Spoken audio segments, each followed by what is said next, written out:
काबिल इज्जत वकार रसूल वानी साहब,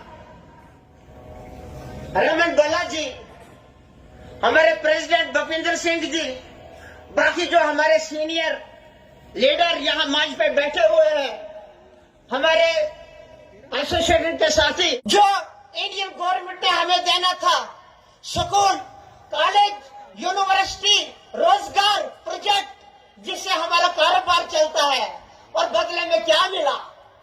बदले में मिला हिंदू, मुसलमान, मंदिर, मस्जिद। तो देश की जनता को बचाने का सवाल है। अगर इसी तरह से नफरतें जारी रही, एक दिन आएगा, आज हम फलस्तीन और इसराइल की लड़ाइयां सुन रहे हैं, कल ये हम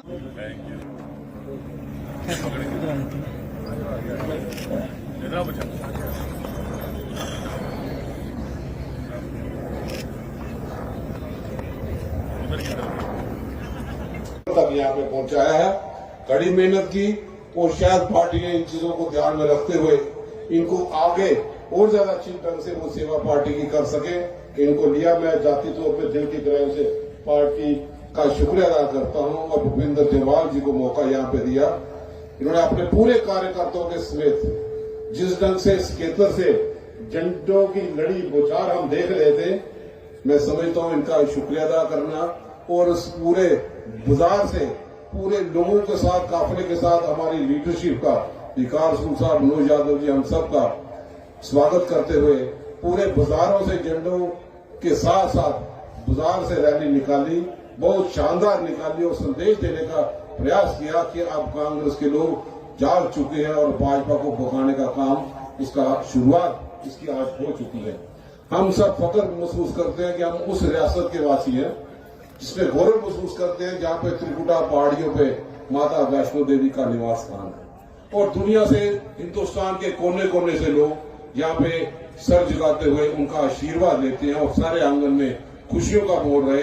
हम ये भी दुआ करते हैं कि माता वैष्णो देवी में, जिसमें राहुल गांधी जी पैदल चल के आए, उन्होंने उनको शक्ति प्रदान दी और हिंदुस्तान में वो 4000 किलोमीटर से भी ज्यादा पैदल चल के लोगों के बीच में सड़क की लड़ाई लड़ते हुए आज हिमाचल में सरकार, कर्नाटक में सरकार और वही आशीर्वाद रहे कि बाकी जो रियासतों में चुनाव हो रहे हैं सारी जगह पे कांग्रेस सरकार में यहाँ पे आए। हमें उम्मीद है कि वो जो आशीर्वाद उन्होंने दिया था, जिन्होंने एक तूफान के तौर पे राहुल गांधी जी कार्यकर्ताओं के साथ कांग्रेस की सोच को लेकर आगे बढ़ रहे हैं, जरूर वक्त आएगा कि जब जम्मू कश्मीर में भी चुनाव होंगे तो कांग्रेस जहां पे जम्मू कश्मीर में हुकूमत बनाएगी। हमारे जवान साहब ने लोकल सारे विचार रखे। हम महसूस करते हैं कि कांग्रेस ने खास तवज्जो जब उस वक्त दी जब यहाँ के लोग जिला एडमिनिस्ट्रेशन के पास, चाहे वैष्णो देवी के ट्रैक में काम करने वाले लोग हों, अपनी बात रखने के लिए उधमपुर डीसी के पास जाया करते थे। आज वही जिला कांग्रेस ने दिया। ये आप सब लोगों को याद रखना है कि कांग्रेस उस वक्त तो लंबी लंबी दाढ़ी रख के लोग प्रण लेते थे, कौन आदमी आएगा, फरिश्ता आएगा, हमें रियासी का जिला मिले। एक वक्त आया कि कांग्रेस के साथी, कांग्रेस के तौर में इस रियासी को जिला बनाया गया और आप लोगों को राहत देने के लिए यहाँ की एडमिनिस्ट्रेशन यहाँ पे आपके डोर स्टेप पे हमेशा दिखाई दी। आज जिस ढंग से माता वैष्णो देवी श्राइन बोर्ड के जरिए, मैं समझता हूँ चाहे नरैना अस्पताल हो, आज बिल्कुल प्राइवेट कर दिया, लोकल लोगों के लिए कहीं राहत नहीं। आज जरूरत है कि जब समय यहाँ पे आएगा कांग्रेस इस चीज को उठाएगी ताकि लोकल रहने वाले लोगों को भी राहत मिले और इलाज महंगा नहीं, सस्ता हो सके ताकि लोग अपने महसूस करें। आज वैष्णो देवी यूनिवर्सिटी हो, सब लोग बाहर गए, आए दिन लोगों को परेशानी यहाँ पे होती है। तो जो चीजें जवाब साहब ने यहाँ पे उठाई, हम सब लोग उसकी हिदायत करते हैं कि वजीर साहब ने कि अब ये ट्रेन यहाँ से आई और ट्रेन जो श्रीनगर जा रही है, सिर्फ होटल इंडस्ट्री के तौर पे यहाँ के लोकल लोग जिन्होंने काम किया था राकेश वजीर साहब ने, आज हर साल नवरात्रे में लगातार अगर बेंटों का कंपटीशन होता है तो राकेश वजीर साहब मौका देते हैं हर कलाकारों को अपनी कला का प्रदर्शन करने के लिए। तो ये जागरूकता यहाँ पे थी। आज ट्रेन वहां पे जाएगी, हम महसूस करते हैं कि अगर यही यहाँ का एमपी रहा, यहाँ का पीएमओ हो, उसमें जितेंद्र सिंह जी रहे, जब ट्रेन जाएगी तो सिवाय होटल इंडस्ट्री के अलावा और कौन सा टूरिस्ट डेस्टिनेशन सेंटर ये कांग्रेस बना पाई है। जम्मू से ट्रेन आ गई तो जम्मू का सारा तबाही कर दी, एक आर्टिफिशियल लेक वो लोग नहीं बना पाए। तो जम्मू का टूरिस्ट जो यहाँ पे माता वैष्णो देवी के दर्शन के लिए आए, होटल के अलावा कोई और एंटरटेनमेंट का साधन भी यहाँ पे होना चाहिए, ताकि वो यात्री जो भक्तजन के रूप में आते हैं वो यहाँ पे ठहरे, थोड़े दिन ठहरे, ताकि यहाँ के लोगों को राहत मिले। आप जो ट्रैक में काम करते हैं, अगर हिंदुस्तान को संदेश यहाँ पे लोगों ने दिया कि जो सोच लेके राहुल गांधी जी भाईचारे की ताकतों को मजबूत करते थे, वो सोच माता वैष्णो देवी के पिट्ठू के जरिए लोगों को मिलती है। जब गुर्जर बिरादरी का आदमी अपने कंधों पे हिंदू बिरादरी के आदमी को, बुजुर्गों को, माताओं को, बच्चों को माता वैष्णो देवी के दर्शन करवाने के लिए जाते हैं, कि अगर वो बिस्मिल्लाह की बातें नीचे करते हैं तो ऊपर कंधे पे जय माता की जयकारे लगाने वाले वो लोग हैं। आज हम महसूस करते हैं, जिन चीजों का जिक्र हमारे साथियों ने कहा, कि आज मुलाजमों को तंग करके कि कोई डिमांस्ट्रेशन ना करे, ये सरकार उन लोगों की पेंशन भी रोक दे, ये सरकार उन लोगों के जीपी फंड भी रोक दे जो मुलाजिम अपने बच्चों की शादियां करवाना चाहते हैं। अगर वो बात भी ना रखें तो मैं समझता हूं ये अंत इस सरकार का आ गया। हमें उम्मीद है कि माता वैष्णो देवी के चरणों में ऐसी सरकार जो विधवाओं की पेंशन बंद कर दे, जो बुजुर्गों की पेंशन बंद कर दे, जो डिसेबल्ड हैंडीकैप लोगों के रोजगार का बंदोबस्त न करे, जो 2014 के बाद नौजवानों को कोई रोजगार ना दे, इस सरकार को चलता बनने के लिए हमें अपना पूरा आशीर्वाद दे। और राहुल गांधी जी, खड़गे साहब, सोनिया जी, प्रियंका गांधी जो आंधी की तरह से पूरे हिंदुस्तान में इस भाजपा की सरकार को ललकार रहे हैं, हमें लगता है कि आपके सहयोग से हम अपने मकसद में जरूर कामयाब हो जाएंगे। और आने वाले दिनों में जब भी चुनाव आए, ये आपकी जीत है कि आज भाजपा चुनाव से डरती है, क्योंकि आप लोगों का जो समूह था, जिस ढंग से टाटे मारता हुआ आपका कारवा था, जो बाजार से चलता है यहाँ पे लोगों तक 3 किलोमीटर पैदल चल के है, ये उसी का नतीजा है कि भाजपा घबराती है कि ये इन्वेस्टर हैं। एक एक परिवार के जितने लोग अगर वो मन बना रहे कि भाजपा को यहाँ पे भगाना है, तो 500 रुपए सिलेंडर जरूर आप लोगों को मिलेगा, जो कांग्रेस ने अपनी सोच यहाँ पर रखी है। आज में 54 रुपए लेते थे, आज 100 रुपए लेते हैं। आप डीजल 50 रुपए लेते थे, आज 90 रुपए लेते हैं। और मेरे जो साथी बार बार आपको चेता रहे हैं, वो इसलिए चेता रहे हैं कि आपने बुरा वक्त देख लिया, लेकिन एक मौका आपके पास है जो बार बार 150 दिन की गुजारिश की जा रही है। एक मौका आपके पास है, अगर इस मौके से चूक गए आप लोग, तो हाल फिलहाल आपने जैसे तैसे करके अपने घर को चला लिया, लेकिन मैं इस मन से आपको आज बता के जा रहा हूं, चेता के जा रहा हूं, अगर आप चूक गए 2024 के अंदर कांग्रेस की सरकार नहीं आई, तो आपसे बचे कुछ अधिकार छीन लिए जाएंगे।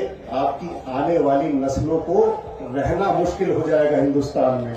ये बात यहां तक सीमित नहीं है कि आपको ट्रैक पे जाने से रोका जा रहा है। ये बात अगर सरकार बीजेपी की आ गई, आपका यहां रहना मुश्किल हो जाएगा, आपका निकलना मुश्किल हो जाएगा। इस बीजेपी सरकार ने आपके घरों में डाके डाले थे, याद करिए, डाके डाले थे आपके घरों में, लूट मचाई थी।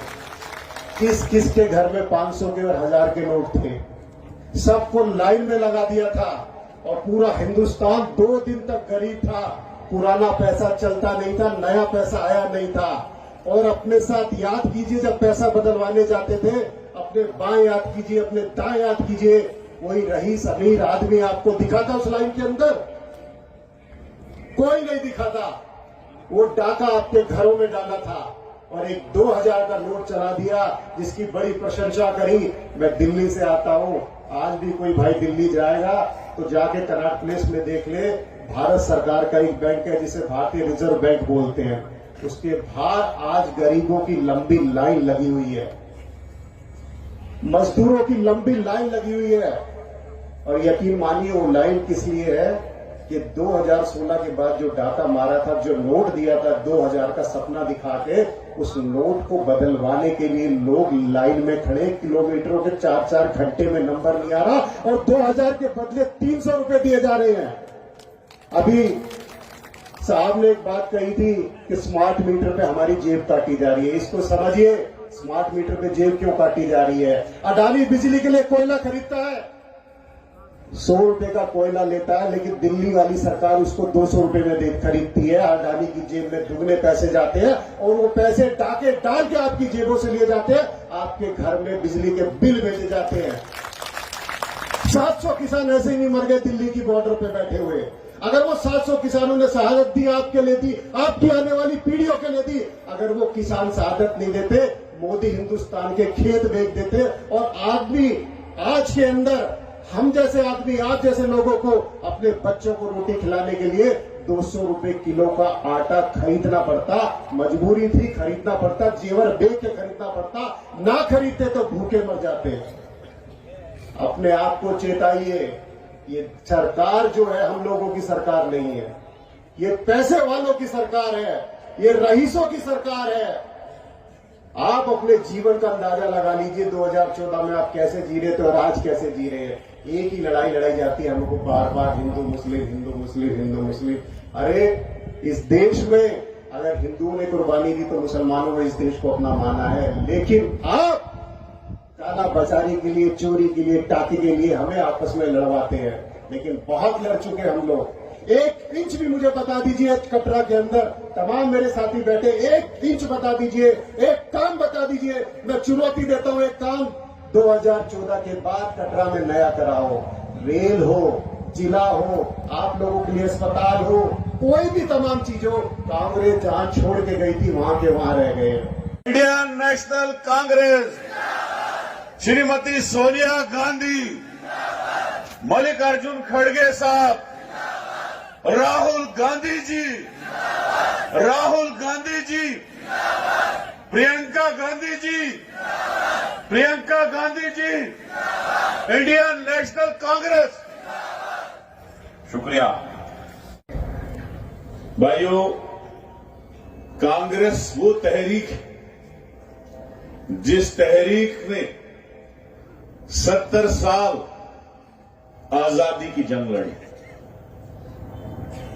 क्योंकि मोदी जी और बीजेपी के लोग जब भी प्रेस के सामने और स्टेजों पे माइक मुंह खोलते हैं तो कहते हैं कि कांग्रेस ने 70 साल में क्या किया। तो मैं उनको कहना चाहता हूं कि कांग्रेस ने पहले 70 साल कुर्बानियां दी, देश के लिए कांग्रेस के लोग शहीद हुए, देश के लिए कांग्रेस के लोग जेल गए, देश के लिए कांग्रेस के लोगों ने अंग्रेजों से मार खाई, जख्मी हुए, तब जाके आपके इस खूबसूरत मुल्क को अंग्रेजों की गुलामी से आजादी मिली। और आप लोग जो ये 70 साल की बातें कह रहे हो, आपको मैं कहना चाहता हूं कि आप 138 साल की बात करो, क्योंकि कांग्रेस की तहरीक 138 और 140 साल से शुरू हुई। अगर हम 70 साल पहले की बात करें, जो कांग्रेस पार्टी को आप कहते हो कि कांग्रेस ने 70 साल में क्या किया, मैं मोदी जी को कहना चाहता हूं कि 70 साल के पीछे जाइए, हमारी कहानी भी देखिए और अपनी कहानी भी देखिए कि आपके लोग किस तरह से अंग्रेजों से के साथ मिले हुए थे, अंग्रेजों के मुखबिर थे, अंग्रेजों के दलाल थे, अंग्रेजों को माफीनामे लिख के देते थे। और अंग्रेजों को अगर किसी ने भगाया वो कांग्रेस पार्टी ने भगाया, आपने नहीं भगाया। उसके बाद अगर आज मुल्क दुनिया की बड़ी ताकत बन चुका है, अगर आज ये मुल्क दुनिया की बड़ी इकोनॉमी बन चुकी है, वो कांग्रेस पार्टी की देन है, वो आप लोगों की देन नहीं है। कांग्रेस पार्टी ने इस मुल्क को दुनिया की चौथी बड़ी मिलिट्री पावर बनाया। आप लोगों में दम होता तो आप इन 10 सालों में तीसरी बड़ी बनाते, लेकिन वही की वही मिलिट्री पावर है जो कांग्रेस ने चौथी पावर बनाया था। कांग्रेस ने इस मुल्क को एटॉमिक पावर बना दिया। इंदिरा गांधी ने 70 की दहाई में यहां का पहला एटॉमिक ब्लास्ट किया और कांग्रेस ने इस मुल्क को सबसे बड़ी इकोनॉमी बनाया। जिस वक्त पूरे हिंदुस्तान की, पूरी दुनिया की इकोनॉमी जो है वो डूब गई थी, उस वक्त हमारे काबिल तरीन प्राइम मिनिस्टर मनमोहन सिंह जी इस मुल्क के प्राइम मिनिस्टर थे। उन्होंने इस मुल्क की इकोनॉमी को बचाया और आज दुनिया की बड़ी इकोनॉमीज में अगर हिंदुस्तान शामिल हो रहा है, ये दोनों चीजें जो है कांग्रेस पार्टी की देन है। कांग्रेस पार्टी ने जो स्कीमें यहां शुरू की थी, आज हमारे बीजेपी के लोकल लीडर रामबन जाके इस नेशनल हाईवे को बनाने के दावे कर रहे हैं, इस रेलवे को बनाने का दावा कर रहे हैं। आपको मैं ये बहुत बताना चाहता हूं, अगर कोई भी गवर्नमेंट कोई भी हाईवे शुरू करती है, अगर उसका काम 60% कंप्लीट हुआ हो, 50% कंप्लीट हुआ हो, तो जब गवर्नमेंट चेंज होती है तो वो बकाया 40% आने वाली गवर्नमेंट को कंप्लीट करना उनकी जिम्मेवारी बनती है। अगर यहां का हाईवे बना, श्रीनगर से बनिहाल तक बना और टनल भी आधा कंप्लीट हो गया, नासिक का टनल जो है उसका सुराग कंप्लीट हुआ, उधमपुर से जम्मू तक हाईवे कंप्लीट हुआ, उसके बाद बीजेपी की सरकार आई। आज फ्लाईओवर बनता है, अखबारों में चढ़ता है कि बीजेपी ने कोई फ्लाईओवर बनाया। आज दुनिया का सबसे बड़ा पुल रेलवे का रियासी में बन रहा है, अखबार में चढ़ता है कि यह बीजेपी ने बनाया। लेकिन मेरे भाइयों, ये काम जो है कांग्रेस ने शुरू किया था, इंशाअल्लाह रहमान कांग्रेस के टाइम में ही मुकम्मल होगा, क्योंकि बीजेपी को अब टोटल 4 महीने बचे हैं, उसके बाद इनका कोई एड्रेस नजर नहीं आएगा। आज जितनी भी स्कीमें लोगों की थी, गरीबों के लिए थी, वो स्कीमें बंद हो चुकी है। आज हमारी बहनें, विधवाएं, अपाहिज, बुजुर्ग जिनको सरकार की पेंशन मिलती थी, वो आज सरकार ने बंद कर दी। कोई पेंशन आज किसी को नहीं मिलती।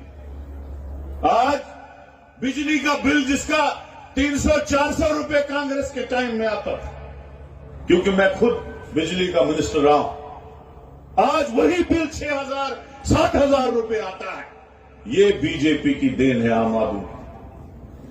जो टैक्स पिछले 75 साल में नहीं लगा इस जम्मू कश्मीर में, प्रॉपर्टी टैक्स, वो टैक्स आज बीजेपी ने गवर्नर एडमिनिस्ट्रेशन में पास करवाया, अपनी म्युनिसिपैलिटी कॉर्पोरेशन जम्मू में भी और इनकी जो बी टीम कश्मीर में है उनसे भी पास करवाया, और सितंबर से शुरू करते।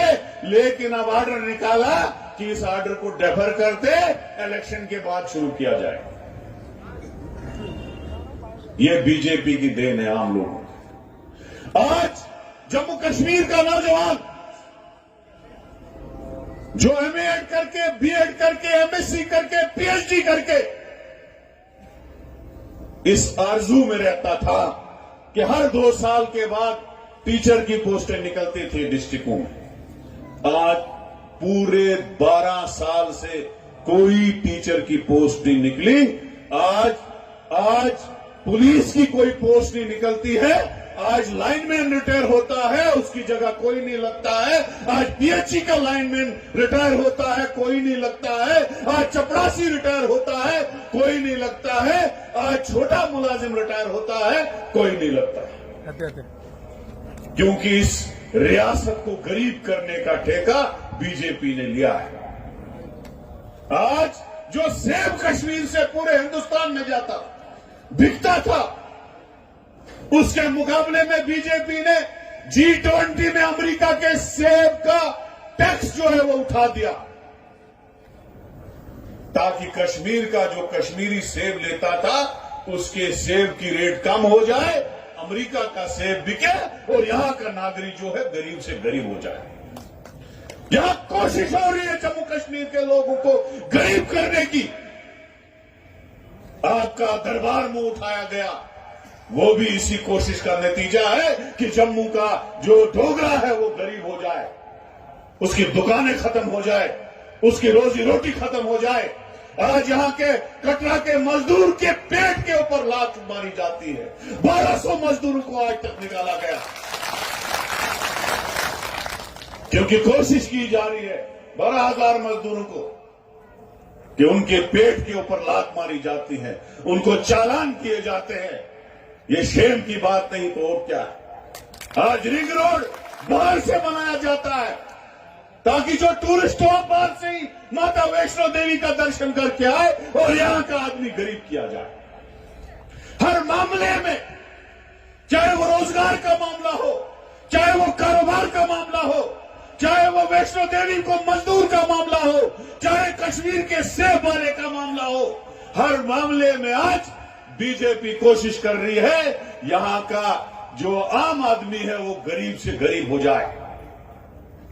यहां के पावर प्रोजेक्ट, जब हम बिजली मिनिस्टर थे, हमारी सरकार की कोलिशन थी, एनसी के साथ हमारी कोशिश थी कि यहां का पावर प्रोजेक्ट यहां की गवर्नमेंट बनाए, क्योंकि हमें बैंक ऑफर करते थे, अब हमसे पैसा लो, पावर प्रोजेक्ट बनाओ, बाद में बिजली दे के हमको पैसा दो। लेकिन बीजेपी ने हमारा जो प्रोजेक्ट था वहां पे सलाल से आगे जो धर्मकुंड में है, सावलाकोट, कीरू, कावर और जो द्राक्षाला में है, ये सारे पावर प्रोजेक्ट एनएचपीसी को बेच दिए, जैसे आपका सलाल का प्रोजेक्ट भेजा हुआ।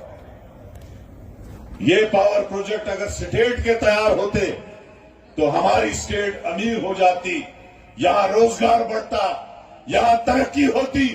लेकिन इन 10 सालों में जो ये जबरी कुर्सी पे बैठ गए हैं, ये लोग जिनको 70 साल में नकारा हमारे जम्मू कश्मीर के लोगों ने, इनको कभी आने नहीं दिया। लेकिन बदकिस्मती से मंदिर मस्जिद की सियासत खेल के, हिंदू मुसलमान की सियासत खेल के ये आके कुर्सी पे कब्जा हो गए और अब उतरते ही नहीं।